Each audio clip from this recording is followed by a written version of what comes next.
نماز تراویح اور تہجد میں کوئی فرق نہیں ہے۔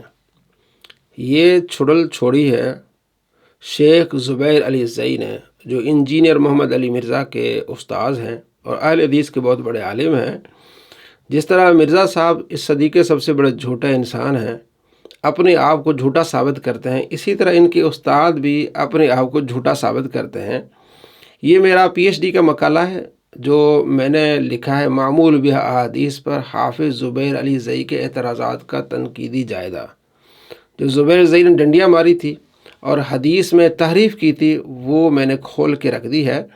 اور یہ میرے ایک شاگرد ہیں نواز انصاری صاحب، یہ انڈیا کے ہیں، اس وقت شکاگو میں ہوتے ہیں، وہ اس کو پرنٹ کروا رہے ہیں۔ ویسے پی ایچ ڈی کا جو مقالہ ہوتا ہے اس میں حوالے اینڈ پہ ہوتے ہیں، لیکن انہوں نے یہ محنت کی ہے جو آپ کے سامنے ہے۔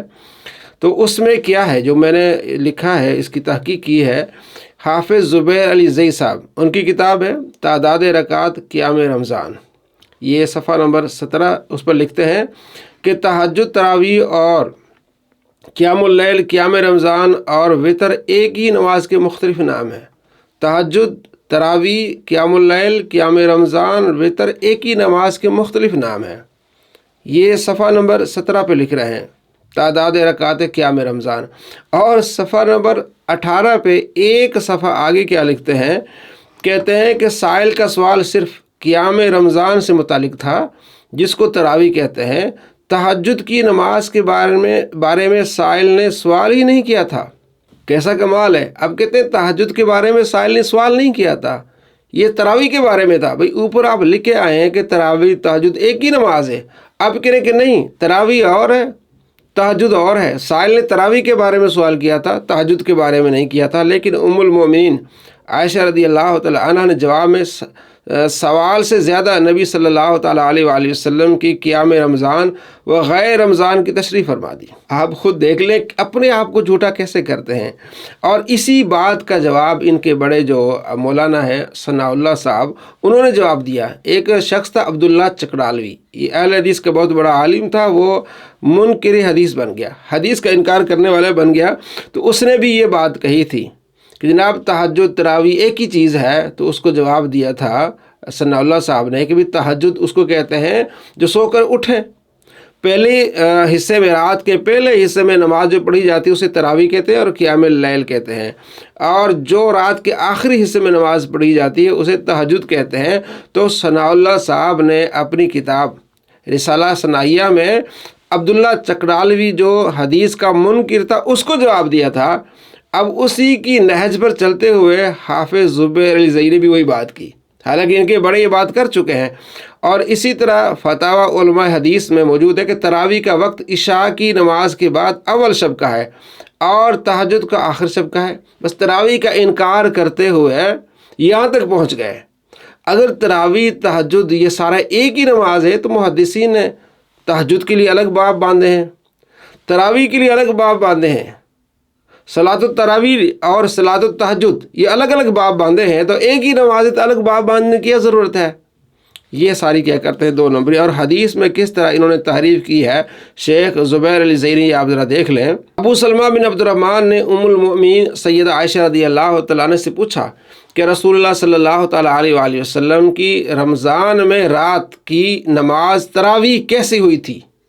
اب اپنی طرف سے، حالانکہ سوال یہ ہے کہ آپ علیہ السلام کی رمضان میں نماز کیسی تھی، تو انہوں نے اپنی طرف سے گھسیڑ دیا کہ تراویح کی نماز کیسی تھی۔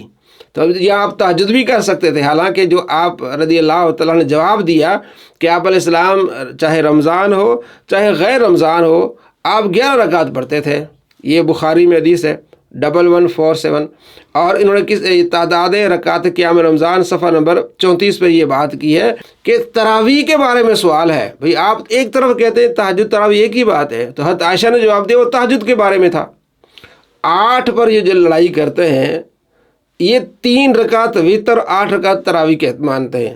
وطر عام دنوں میں رمضان کے علاوہ وطر ایک پڑھتے ہیں، یہ لوگ ایک کے قائل ہیں، 3 کے قائل ہی نہیں ہیں۔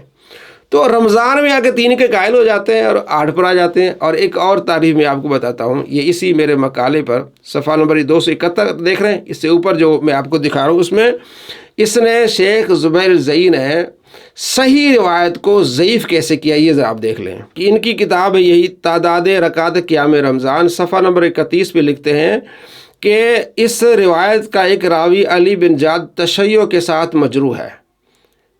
4288 روایت ہے، 4288 السنن الکبریٰ للبیہقی میں صحیح روایت ہے، جس میں صائب بن یزید صحابی کہتے ہیں کہ حضرت عمر رضی اللہ عنہ کے زمانے میں مسلمان 20 رکعت پڑھتے تھے اور عثمان غنی رضی اللہ عنہ کے زمانے میں 20 پڑھتے تھے۔ صحیح روایت ہے۔ اب ان کو صحیح روایت یہ چبھ رہی تھی، تو اس نے کیا کیا، اس نے کہا کہ اس میں ایک راوی علی بن جعد، تو یہ تشیع ہے، یہ شیعہ راوی ہے، اس لیے اس میں کمزوری ہے، اس روایت کو ہم نہیں مانیں گے۔ آگے دیکھیں، ایک اور اس کی کتاب ہے جس میں یہ لکھتا ہے، نور العینین کتاب، اس میں لکھتا ہے کہ صحیح ہے بخاری مسلم کے راوی پر جرح کرنے والا بدعتی ہے۔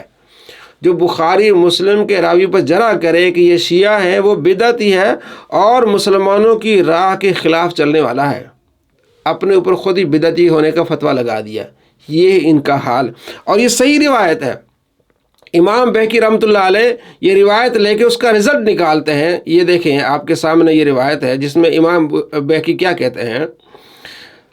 4287 نمبر روایت ہے جس میں 11 رکعت کا ذکر ہے کہ حضرت عمر بن خطاب رضی اللہ تعالیٰ عنہ نے حضرت ابی بن کعب رضی اللہ عنہ اور حضرت تمیم داری رضی اللہ عنہ کو حکم دیا کہ وہ 11 رکعت پڑھائیں۔ یہ 4287 اور 4288 نیچے روایت ہے بہقی میں السنن الکبریٰ للبیہقی کہ حضرت صائب بن یزید رضی اللہ عنہ بیان کیا کہ حضرت عمر بن خطاب رضی اللہ عنہ کے زمانے میں صحابہ کرام 20 رکعت تراویح پڑھتے تھے اور ان میں 100 آیات والی صورتیں پڑھتے تھے، اور حضرت عثمان غنی رضی اللہ عنہ کے عدم شدت قیام کی وجہ سے اپنی لاٹھیوں سے ٹیک لگاتے تھے۔ تو یہاں واضح کر دیا انہوں نے کہ صائب بن یزید کہتے ہیں کہ صحابہ کرام 20 رکعت تراویح پڑھتے تھے۔ صحیح روایت ہے۔ اب اس کو جھٹلانے کی کوشش کی ہے، اور امام بہقی کیا کہہ رہے ہیں، دیکھیں امام بہقی 4299 روایت وہ لائیں، وہ کہتے ہیں کہ یزید بن رومان کہتے ہیں کہ عمر رضی اللہ عنہ کے زمانے میں لوگ یعنی صحابہ کرام متابعین رمضان میں 23 رکعت پڑھتے تھے۔ ان دونوں روایتوں کو اس طرح ہم جمع کر سکتے ہیں۔ اب یہ یعنی 2 23 کی ہیں، 20 اور 3 یعنی 3 وتر، اور ایک جو ہے وہ 11 کی ہے، کہ ہم کس طرح تطبیق دے سکتے ہیں کہ پہلے 11 رکعت پڑھتے تھے پھر 23 رکعت پڑھنے لگے، جس میں 20 تراویح اور 3 وتر تھے۔ یہ امام بہقی تطبیق دے رہے ہیں کہ پہلے زمانے شروع میں 11 پڑھتے تھے اور بعد میں جو صحابہ کے اجماع اس بات پہ ہوا کہ وہ 20 رکعتیں پڑھتے تھے، اور اس نے اس روایت کو ہی اڑا دیا، اپنے اصول کے خلاف چلتے ہوئے اس کے ایک راوی کو شیعہ کہہ دیا، اور اس نے خود کہا کہ بخاری مسلم کے راوی کو اگر کوئی ان پر جرح کرے تو وہ کون ہے، بدعتی ہے۔ اب میں آپ کو دکھاتا ہوں کہ بخاری مسلم میں کتنی روایات ہیں جس میں علی بن جعد ہے۔ یہ آپ دیکھ لیں بخاری میں کتنی روایت علی بن جعد ہے، یہ دیکھ لیں 53 نمبر حدیث بخاری میں، اس میں علی بن جعد ہے۔ اس کے علاوہ 106 اس میں بھی علی بن جعد ہے، اور بہت ساری ایسی آپ کو روایت ملیں گی جس میں یہ علی بن جعد موجود ہے۔ اچھا، اس روایت کو صحیح مانتے ہوئے ابن تیمیہ کہتے ہیں کہ ثابت ہوا کہ ابی بن کعب رضی اللہ عنہ رمضان میں لوگوں کو 20 رکعت تراویح پڑھاتے تھے اور 3 وتر پڑھاتے تھے۔ یہ شیخ زبیر کے ممدوح ہیں جناب علی، علامہ ابن تیمیہ شیخ الاسلام ہی نے کہتے ہیں، وہ کہتے ہیں جناب 20 رکعتیں تراویح ہوتی تھی اور 3 وتر ہوتے تھے۔ شیخ عبدالوہاب نجدی وہ بھی مان رہے ہیں کہ 20 تراویح تھی اور 3 وتر تھے، اور اس پر کثیر تعداد میں تابعین کے اقوال، ان کا عمل ہے کہ وہ 20 تراویح پڑھتے تھے اور 3 وتر پڑھتے تھے۔ یہ تحقیق آپ کے سامنے، اگر کسی نے ایک کتاب منگوانی ہو تحقیق میری، تو اس نمبر پر ہم سے رابطہ کریں، پوری کتاب ہم آپ کو PDF بھیجیں گے، آپ پڑھیں، تحقیق کریں کہ یہ کس طرح 2 نبیہ کرتے ہیں، کس طرح حدیث میں تحریف کرتے ہیں۔ اللہ تبارک و تعالی ہمیں دین متین پر چلنے کی توفیق نصیب فرمائے۔